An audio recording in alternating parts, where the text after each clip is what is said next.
So, Martin, you went to Findlay Subaru to do a presentation down there because they gave you this huge check, and it looks like you took Scout, like the bigwig wildlife ambassador, our king, and it looks like first he took a big poop on the Findlay Subaru showroom, and then it looks like a little bit later he kind of smacked our friendly donor in the face. Absolutely. First and foremost, we put down plastic because an eagle will poop about every 15 minutes.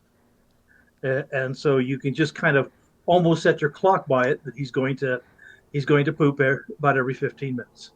And so we're very much aware of that. It's not an insult to Subaru. It's just strictly the eagle's anatomy that if he's had a good meal, he poops every 15 minutes.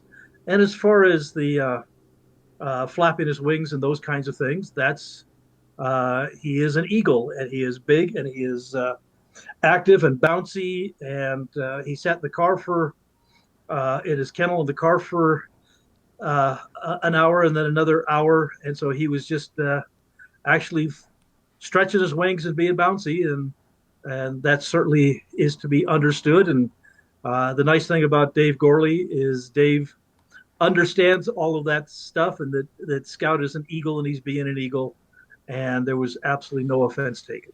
So you think they'll invite Scout back again? Yeah. I mean, the truth of the matter is, I'm probably not invited back unless I bring Scout. Stuff away from him that he's going to say. Anyway, I'm going to turn it over to Martin, and then at the end, we're going to have a check presentation for him. And I don't think we've told you how much yet. Actually, you did. I did? You didn't, but Karen, where are you? Press release. Basically, we put out a video about the upcoming presentation, and it said on the video how much the check was. And so someone told DG. So it got around to you. It got around to me eventually, Okay. but thank you. Yeah. Thank you. Anyway, we'll have the check presentation after Martin's done. Okay. Well, good morning. Again, my name is Martin Tyner, and I'm a master falconer. I'm an eagle falconer. I'm a raptor rehabilitator, raptor educator, raptor propagator.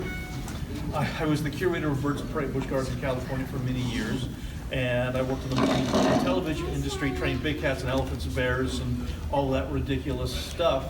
And I am the founder and CEO of the Southwest Wildlife Foundation. This is our wildlife rescue organization here in southern Utah. We have been partnering with Subaru of America and Findlay Subaru.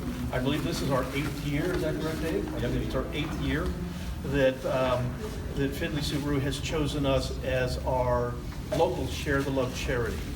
And we've had this wonderful partnership with Subaru.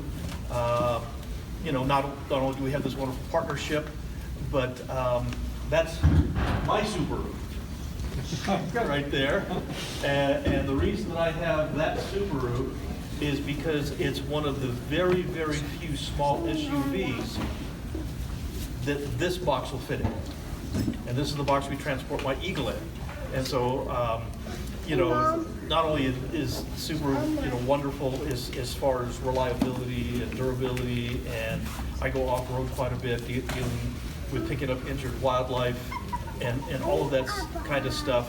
But, like I said, and then we have Findlay here, which has just been incredible at servicing the cars and being there to help us. So we're incredibly grateful to Subaru of America and to Findlay Subaru for everything that they do to help our organization.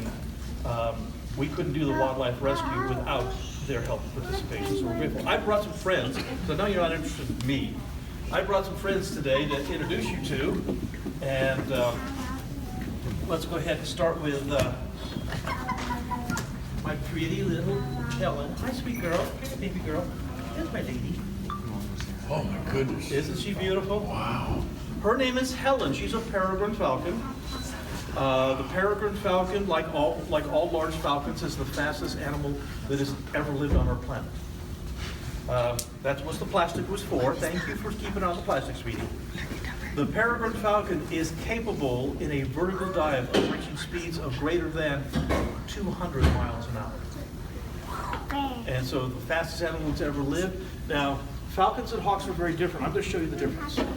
But right, you know, the first thing you'll notice about this big, beautiful falcon is look at those black eyes. All falcons have black eyes. Hawks can have multiple different colors of eyes. They can have gray eyes, blue eyes, brown eyes, yellow eyes, orange eyes, red eyes. All falcons have black eyes. And so if you see a bird of prey and it has black eyes, it's almost guaranteed to be a falcon. All falcons have a stripe that comes down below the eye. And so with the Peregrine falcon, the stripe that you see right here is very, very heavy, and the stripe actually covers the whole head. We call that a helmet. But all falcons have that stripe. Some of the stripes are very thin, that it's almost impossible to see. Some look like a mustache, but all falcons have that stripe. All falcons have pointy wings, kind of long pointy wings to increase their high-speed dives. All falcons have relatively short legs, long, slender toes. These long toes work like a baseball mitt to catch things that fly. Of course, razor-sharp talons, but that's normal for all birds of prey. And they have a relatively short tail. They don't need a really big tail at 200 miles an hour. If they had a large tail like the hawk, that much maneuverability, they would be unstable because they flip over too easily. Does that make sense, guys? And so they have extremely high speed. The way they kill is they'll be flying at altitude 1,000 feet, 2,000 feet in the air, and they will fly for miles, and they will look for flocks of birds down below them. And when they find a flock of ducks, or they find a couple of pheasants, or they find, pigeons, or whatever they happen to spot, then the falcon will then roll over and dive vertically at 200 miles an hour and try to strike one of them with their feet. So they basically roll the front three toes up in a fist, and as they hit, and with the back toe, they leave it open and rip at 200 miles an hour, breaking wings, breaking backs, disabling their quarry, and their quarry falls to the ground, and the falcon then circles back down, lands, finishes off whatever it is that they knocked out of the sky, and then they have their breakfast. So that is the process for which falcons hunt, and like I said, hawks and eagles are very different. Questions about falcons that I can answer for anybody? How did you come upon this falcon? How did I come upon my sweet little Helen? She came out of a captive breeding program, so she's not from the wild. In fact, this yellow band that's on her leg right here, that's her captive breeding band with her official serial number, which basically means that I have her legally. And so she's out of a captive breeding program, and the breeder called me up on the phone and says, do you need a new falcon for your educational programs? Because I travel throughout the western United States doing wildlife programs for schools and scouts and community groups and so on. And I says, no, I don't really need another falcon at the moment. And he says, okay, well, I guess I'll just have to euthanize this one. And I'm going, no, bring her here.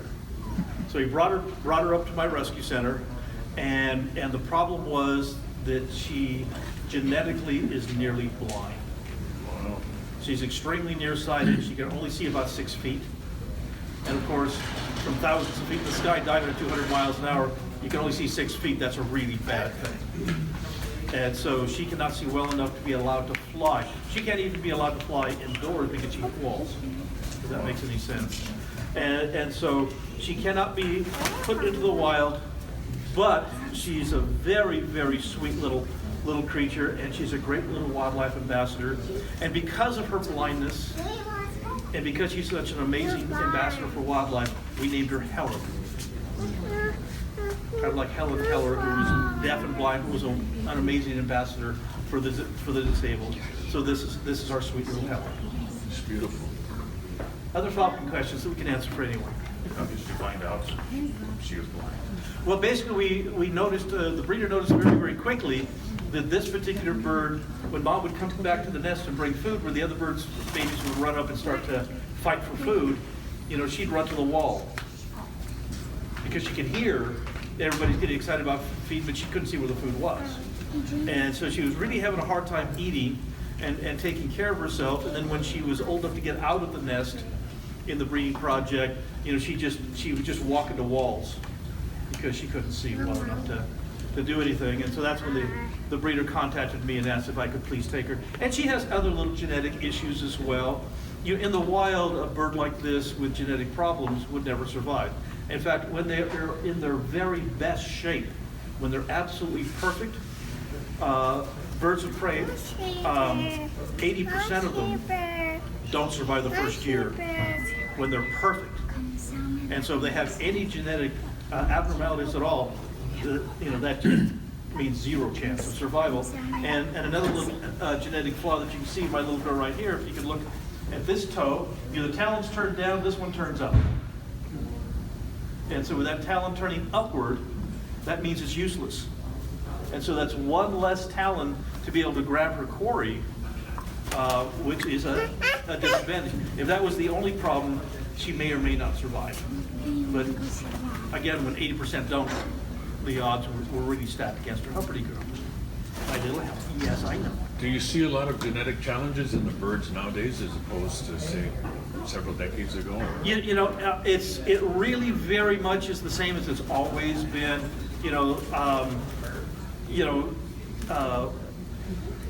Organisms mutate. I've got a bald eagle right now that is genetically did not grow in its feathers properly and it can't fly. Its sister did just fine. All the other ones in the nest did just fine. But you see these, and that's with people. I mean, this is why we have people with, cancer. This is why we have people with diabetes and different things. These are genetic abnormalities. Fortunately, we can kind of help work with those things. But in the wild, they can't. And so it's just Mother Nature's way of basically taking out of the environment the ones that are not genetically healthy. Makes sense. How pretty good. Aren't you afraid you're gonna? Am I afraid I'm going to get bit? A nose? No. No, the truth of the matter is there's only two reasons that she would want to hurt me. And the first one would be that I look like a pigeon. And the second one would be that she, for some reason, is afraid of me. And so when I handle them properly and gently and appropriately, can she get distressed? Because I'm frightening her and she bites me? Absolutely. But I get bit and clawed every day from the wild ones that I rescue, so it's not a concern. Well, let's bring out my other sweet little lady in the group. I've got two girls and a boy with me today. Come on up.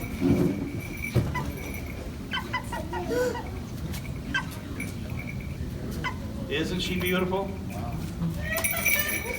Now this is a Harris hawk. And hawks are very different than falcons, and you kind of look at them, you see some big differences. Look at the color of her eyes are brown. Now as a juvenile, her eyes are yellow. But as an adult, her eyes are brown, not the black that the falcon is. Yes, you're such a good hawk. There is no stripe below the eye, which all falcons have. Look at the difference in the feet though. Much heavier. Significantly more powerful. These feet are designed to crush. Where the falcon basically dives and strikes its prey to disable it and then kills it on the ground.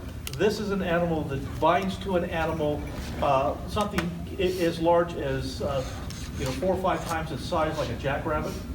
And she'll bind to a jackrabbit, get control of it, hold it on the ground, and she kills a jackrabbit very much like a lion kills a zebra. Now what that basically means is when you watch these National Geographic shows, they lie to you. They don't really tell you how Mother Nature works. When a lion kills a zebra, they grab the zebra, they get control of it, and wherever they end up, they start to eat. And the animal dies by being eaten to death, which is not a very pleasant way to die. And a hawk like this, when they grab a jackrabbit, it's the same thing. They get the jackrabbit, they get control of it, and if they end up on the head, they start eating the head. If they end up on the back, they start eating the back, and they start to feed until the animal dies of being eaten to death, which is, like I said, quite an inhumane way to die. And so my job as the falconer is we go out together, and I'm the dog, she's the hunter, I flush the rabbits, she catches the rabbits, and then I assist her to make sure the rabbit is killed humanely. And so we dispatch the rabbit very, very quickly, and then she gets her share, and then what's left after she has her share comes back to our wildlife rescue center to feed the sick, injured, orphaned wildlife that we care for. And so she helps provide food for the injured wildlife. And so we kind of work together as a team. Now her name is Belle. This is my little Belle. And she came out of a captive breeding program in Louisiana. Now, they're normally found in southern Arizona, Texas, and New Mexico, but she came out of a captive breeding program in Louisiana, and very, very sweet young ladies are oftentimes referred to as Southern Belles. And so this is my little Southern Belle, is where she got her name. So it's B-E-L-L-E is her name. Now you can see the hawk has, significantly longer legs because she catches things on the ground. She has to reach the brush to grab whatever it is, and it's mostly rodents, but other birds as well. And look at the tail on this girl. You can see the tail is significantly larger and longer. Yes, that's your tail. And it's more maneuverable than the falcon. And so with that big tail, she doesn't travel as fast, but with that big tail, it makes her very, very agile to zip in and out of trees and brush and those kinds of things to catch that ground quarry that she's looking for. Now, I have been rescuing these guys for over 50 years.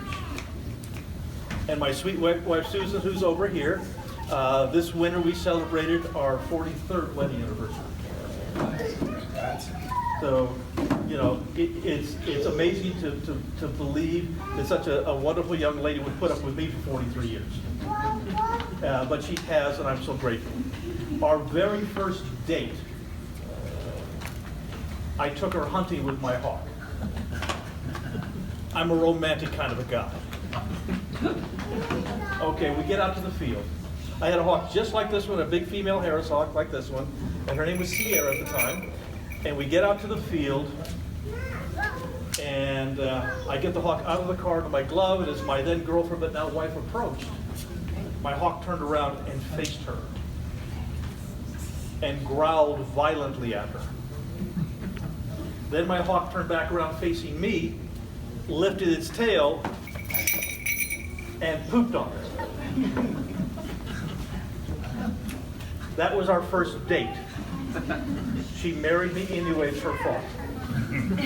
She knew what she was getting into. Well, if anyone has an interest, I do have a book out. And I'm sorry, I didn't bring very many with me. I thought we had more in the car than we do. But this is my book. It's called Healer of Angels. I don't know. This is 40 years of wildlife rescue stories and the wisdom of grandparents. The eagle that's on the front cover, you guys get to meet him in just a minute here. This is my golden eagle. His name is Scout. And Scout, my eagle, because he's the star, he autographed my book. That's his footprint. So it's the only book in the world autographed by a wild eagle. And the profits from the sale of the book go to our rescue center to help us feed the animals. And so if you like animal stories, there you go. Well, in the process of writing my book, I told Susan, I said, we need to tell the story about our first date. And my wife Susan says, well, if you're going to tell everybody in the book the story about our first date, then you need to tell the story about the rest of our first date. And I says, no, the story's funnier where I end the story where you get pooped on. And she says, no, you have to tell about the rest of our first date. And so I told Susan, I says, well, if you want to tell everybody about the rest of our first date, you have to write the story. So she did. And so if you want to learn about the rest of our first date, you got to buy a book. Is that terrible? Questions about hawks I can answer for you.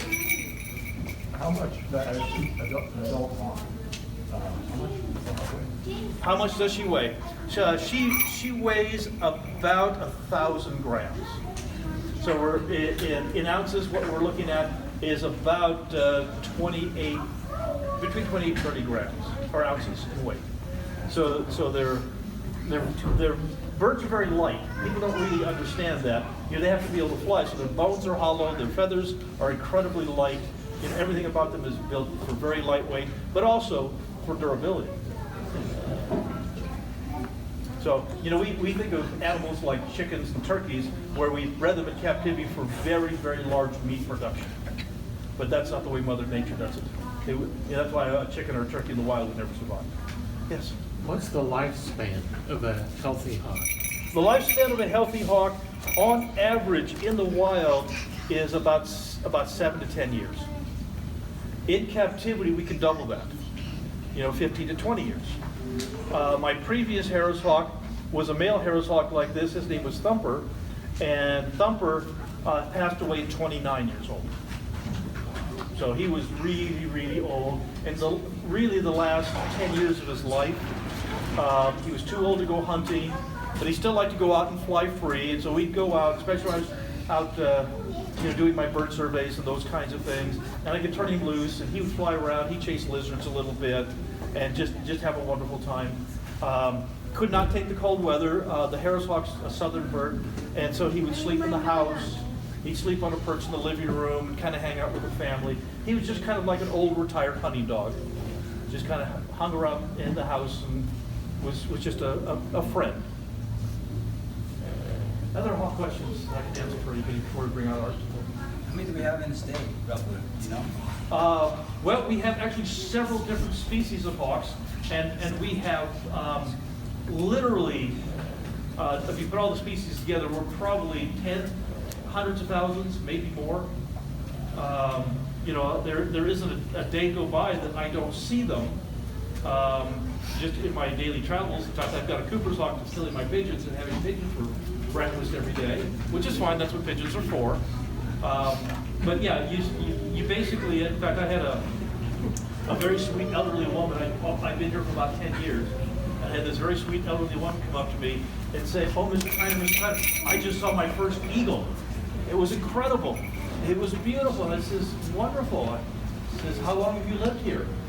She says, "I've lived here all my life," and she's in her 80s. I says, "That's your first eagle?" She says, "Yeah, I've never seen an eagle before." And my thought was, I guess she never looked up. Because they're here, they're everywhere. But we go through our daily lives and we're so tunnel visioned into the things that we're doing in our lives, we forget to look up. It's the old thing about, stop to smell the flowers. Yeah.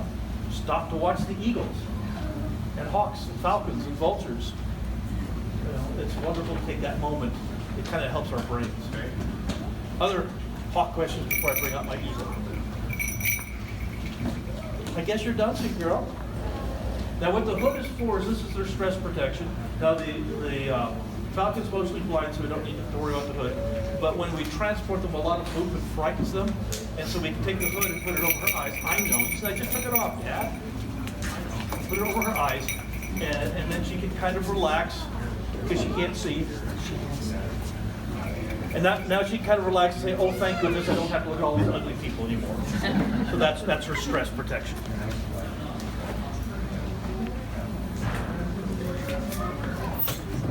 Hey, pretty boy.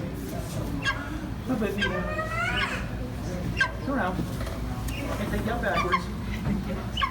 Rule number one, guys, never stick your head in a box with a wild eagle.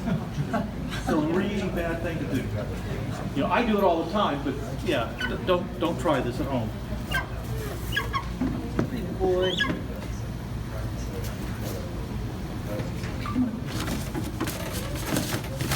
Come on. It's a big one. A little bigger. This is Scout. He's my golden eagle. A farmer up in Wyoming was threatening to shoot him, and I was called in by the federal government to rescue him before he got shot. So this is a full-grown wild eagle. And let's start from the bottom and work our way up. Shall we, big guy? Come on, baby. Look at these feet. 600 pounds per square inch of crushing power in those feet. He can drive those talons through my glove and crush the small bones in my hand. It's really good he likes me. We do appreciate that. My eagle has over 7,000 feathers. Now there are many Native people around the world that believe that if you say your prayers with an the eagle feather will carry your prayers to God.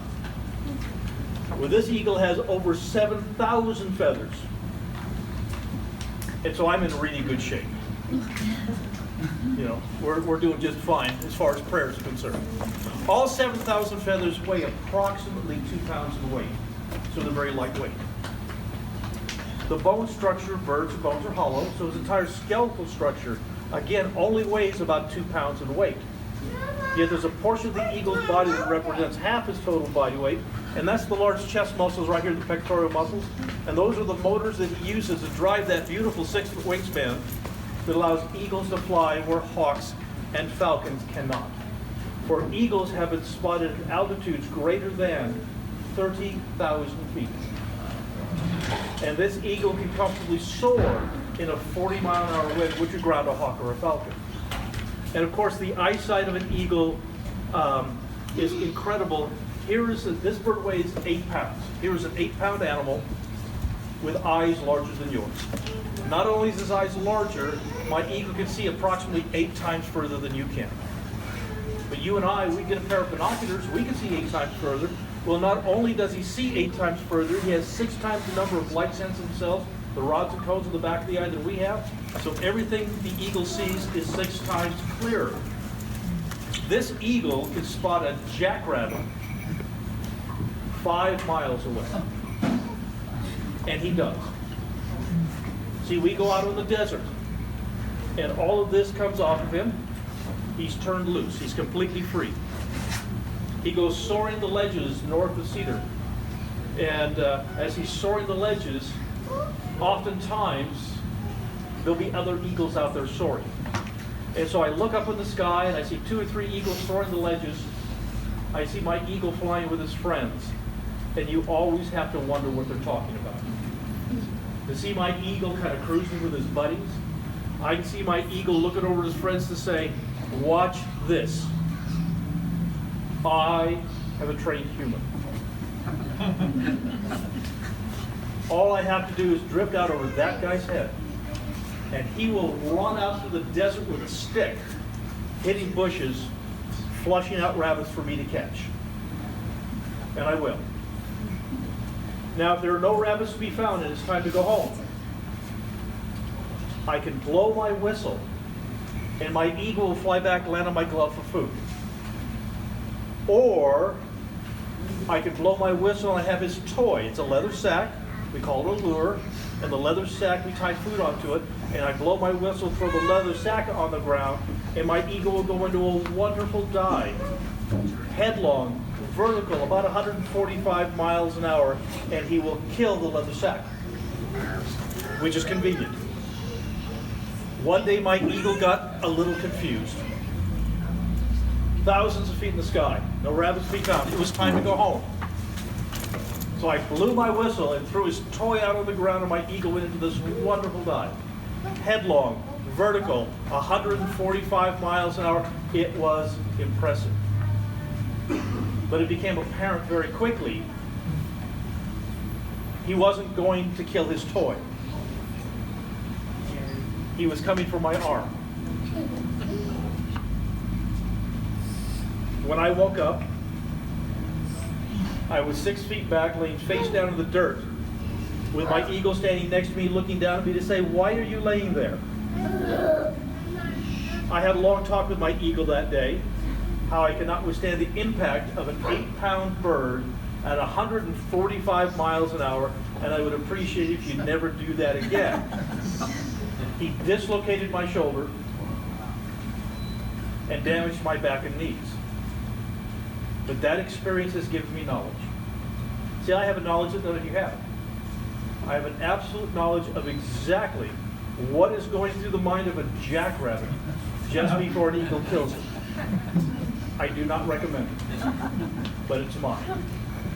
Well, questions about eagles that I can answer for anyone?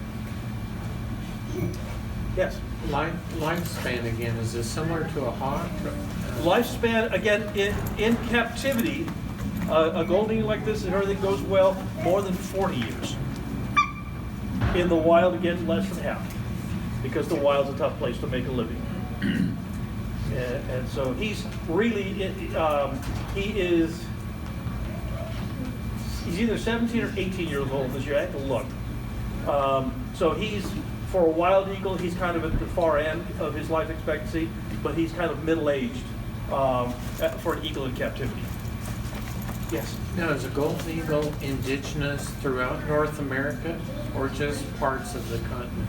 The golden eagle is found in North America, primarily west of the Mississippi, but the golden eagle and its subspecies are found pretty much worldwide, with the exception of Antarctica.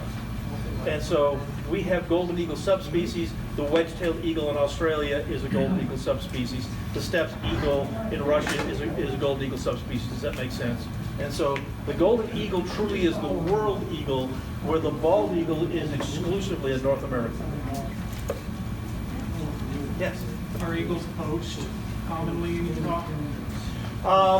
Much more so when I first got here. When I first got here, my sweet wife and I moved here 42 years ago. And when we first got here, I offered my services as a state and federally licensed wildlife rehabilitator. And that's pretty much a volunteer position. We do not receive a nickel of state or federal funding to care for these animals. And so I offered my services because that's what I was doing in California, is volunteering to care for these animals. And very quickly, the state fishing team started bringing animals to me.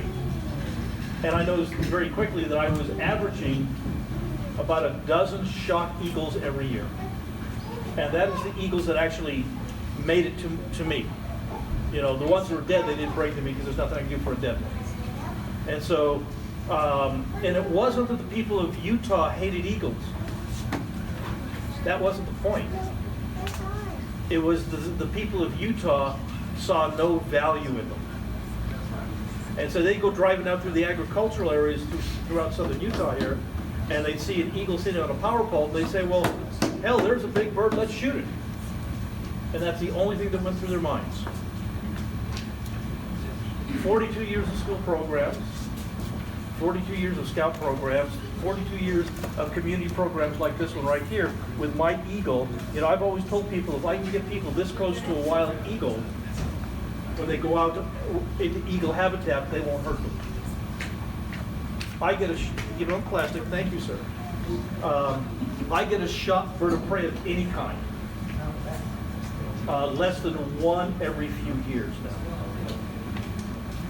And it's because there's not much I can do about the good old boys when I first moved here, but I can teach their children how truly remarkable, how beautiful, how intelligent, mischievous, and really, really wonderful they are. So now when people go out and they see an eagle, they go, oh my God, that's an eagle, that's beautiful, instead of, there's a big bird, let's shoot it. Does that make sense? And so that's really, truly been my life's work. So one of the common areas for nesting, is that north of Enoch near Minersville? Actually, that's not nesting. What he's talking about is a place called Rush Lake Ranch. And if you get off the exit 62, which is the North Cedar off-ramp, and you go north on Highway 130, Minersville Highway, about 13 miles, you'll see an old pioneer farm, the black rock wall surrounding it, and some big old cottonwood trees. And in the winter time, I've had as many as 48 bald eagles sitting in those trees at one time. And so if you go up there in the winter time, especially in the mornings and the evenings, you'll have a very, very good chance to do some great eagle watching. But these are eagles that have migrated down from Canada and Alaska. The bald eagle, we only have about 17 nesting pairs of bald eagles in the entire state.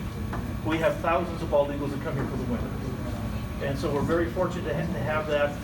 You don't get as many here in St. George, but go up north, out to the Rush Lake Ranch, or out on the Buckboard Flats by Parowan, and you will definitely see eagles. Yes, miss, you got a question? How much feathers does it have? He has over 7,000 feathers. Any other questions before we call it a day? And Dave gets to give me money, which we are always so excited. Let me put him back and let me kind of fill you in on a couple of really neat things. There you go. Gotta go. Yeah, come on, big guy. Yeah, there you go. Thank you, Martin. Thank you.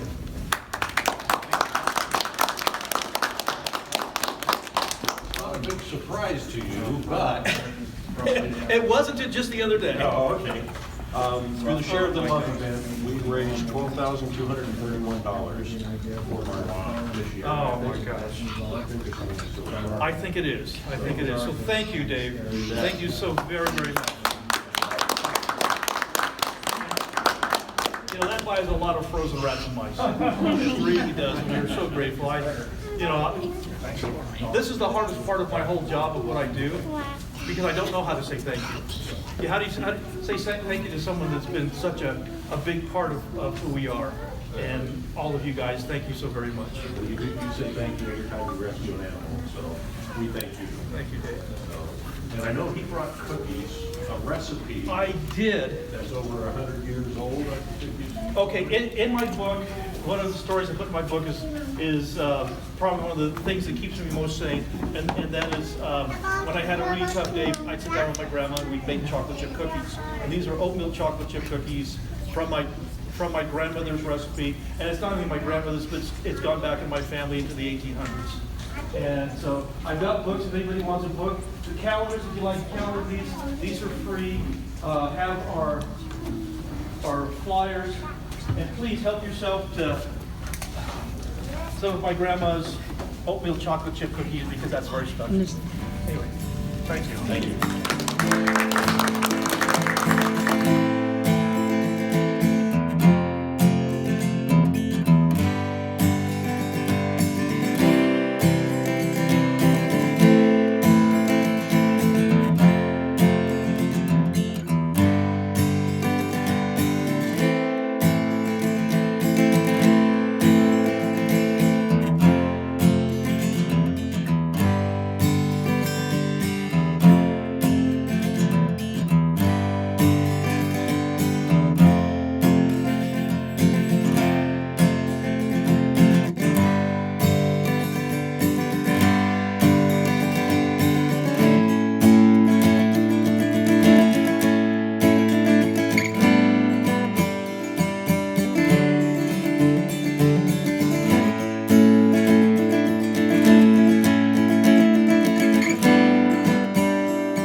So I also wanted to ask you, as far as if anybody is manning the camera here, and isn't that like a real dangerous place to be?